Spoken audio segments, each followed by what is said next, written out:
19 years old. You can feel the rope cutting into your wrists. The cell stinks of something that isn't exactly mold, it's rot. Human rot. In just the last 2 years, you accomplished what kings failed to do. You raised a nation up. You cracked siege lines that seasoned strategists swore could never fall. English commanders have jolted awake in the night, your name echoing through their dreams. And still, they caught you. Your head has been shaved bare. The cold air bites your scalp, as if thousands of needles are stabbing at once.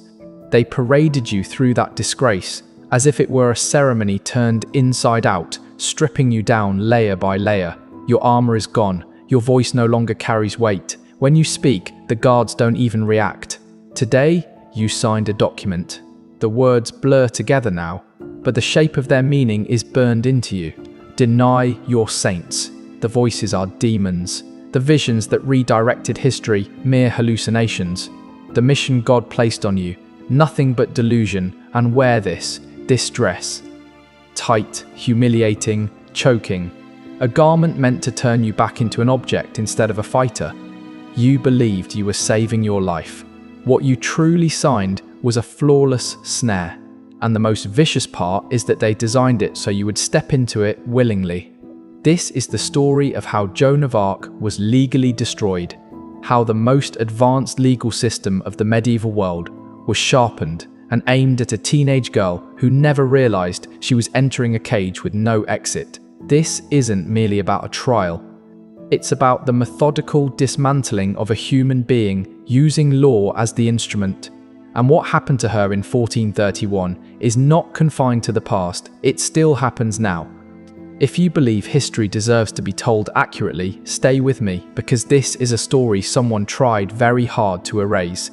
Let's go back to 1429. You have to understand who Joan was before they broke her, because that's the only way to grasp how they did it. France is dying, not figuratively, literally. The 100 Years' War has been grinding on for over a century. Think about that. 100 years of a nation bleeding while the English take territory piece by piece, fortress by fortress. The south is English, the north is English, the coastline is English. Your king sits in a palace at Bourges, uncrowned, watching his realm shrivel like a body left under the sun. The war isn't just draining gold anymore, it has drained belief. Military leaders are convinced the English cannot be defeated. Nobles are cutting quiet deals with the enemy. Parents are raising their children to believe a French victory is nothing more than a bedtime myth. This is no longer a war. It's an occupation wearing a war's disguise. Then, in January 1429, a girl walks into the Dauphin's court.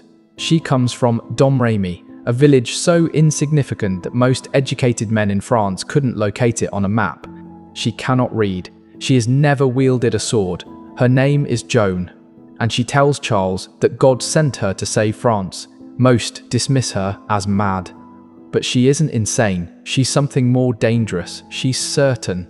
She tells the Dauphin precisely what he needs to hear. That God has not abandoned France. That the English will be expelled. That all this suffering has meaning, and he allows her to ride with his armies. What follows shatters every rule of medieval warfare. Joan arrives at the siege of Orléans, the most critical stronghold still under English control. For months, the English have held it with barely 5,000 men, experienced, hardened soldiers. The French have hurled everything they have at Orléans and failed again and again, like arrows snapping against stone. Then Joan appears, and something shifts. It isn't that she fights with superior tactics. It's that the soldiers believe in a different outcome. When she rides toward the walls, they follow, not because she issues commands, but because something about her presence says, this will succeed. And somehow, impossibly, it does.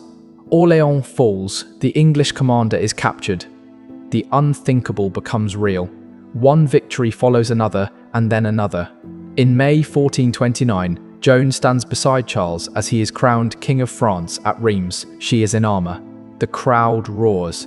This is no longer just a sacred ceremony, it's confirmation.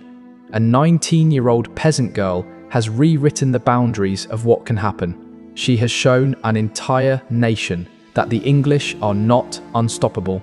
She has returned something everyone thought was gone forever: hope.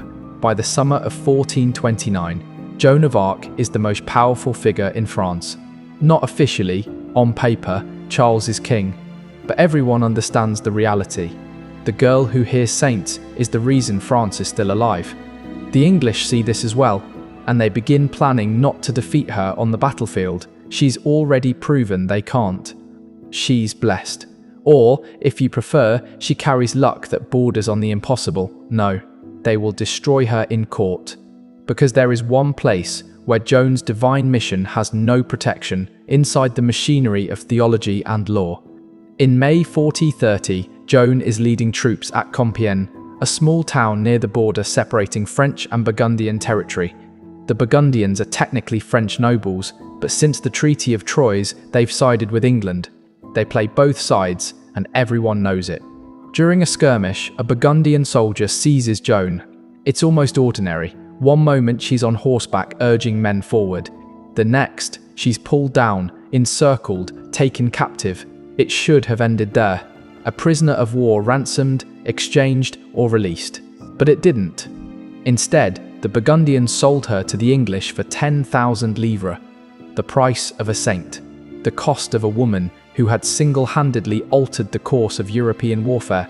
To put that number in perspective, it could sustain a family for 200 years. This wasn't a ransom, it was a sale, a transaction. The English weren't buying a girl. They were purchasing an icon they needed erased. And here's the crucial point: Joan is no longer valuable because she's a military threat. She's valuable because she represents something. She is proof that God favors France. Living evidence that the English occupation can be broken. If they can prove she's a fraud, if her voices are demonic, her visions delusional, her faith witchcraft, then they won't have just eliminated a soldier. They will have destroyed an idea, and they will make her testify against herself. They have forced her to undo herself, using her own words. In January 1431, Joan is brought to Rouen, the English stronghold and the administrative heart of English-occupied France. What follows is presented as a religious inquiry, an ecclesiastical court, bishops and theologians, canon law and scripture. On the surface, it looks legitimate. In reality, it is a staged proceeding. Every detail is controlled.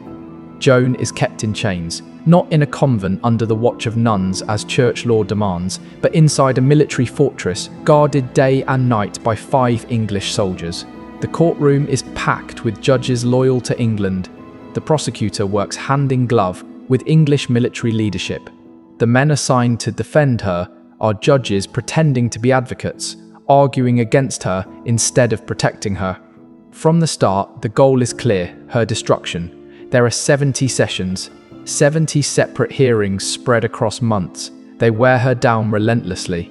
The sharpest theological minds in France against a 19-year-old girl who cannot read or write. She has no lawyer, no counselor, no ally. She stands alone. And yet, she is winning. She will never persuade these judges, but she is winning in a way that matters more. She is winning in the arena of reason. When they ask whether she knows she is in God's grace, a classic theological snare designed so that any answer condemns her, she gives one of the most flawless replies ever recorded: "If I am not, may God place me there. And if I am, may God keep me there." They ask whether God hates the English. She responds, "Of God's love or hatred for the English, I know nothing. But I do know this: they will all be driven from France, except those who die here." It isn't rebellious, it isn't reckless, it is precise.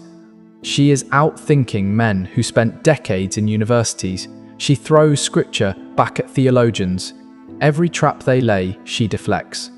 When they threaten her with torture, they show her the tools, the rack, the strappado, devices meant to tear joints apart while keeping the victim alive long enough to suffer.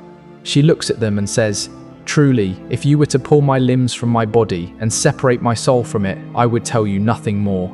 Then she adds the part that matters most: "And if I did say anything, I would later say that you forced me to say it." She is telling them that confessions gained through torture are meaningless. She understands legal procedure better than her judges. She knows they can destroy her body, but her testimony would forever be tainted, and so they retreat. Torture is off the table. They change strategy. If theology won't break her, and pain won't silence her, they will use fear and exhaustion. She is going to die, but not yet, not before she signs something. May 24, 1431. You are pulled from your cell one last time. You don't know it's the last, but your body senses the difference. There is finality in the way the guards grip you. You are taken to the cemetery of Saint-Ouen, a public square. Hundreds are already there. No thousands. Word has spread. This is the day Joan burns. A scaffold stands in the square with two preachers atop it. Bishop Pierre Cauchon is present, the architect of the trial, the man who has guided every step of your undoing. He is pro-English, ambitious. For years he has sought the Archbishopric of Rouen. The English have made the bargain clear, condemn Joan, and the title is yours. He is about to deliver a final sermon, branding you a heretic, a witch, a threat to Christendom.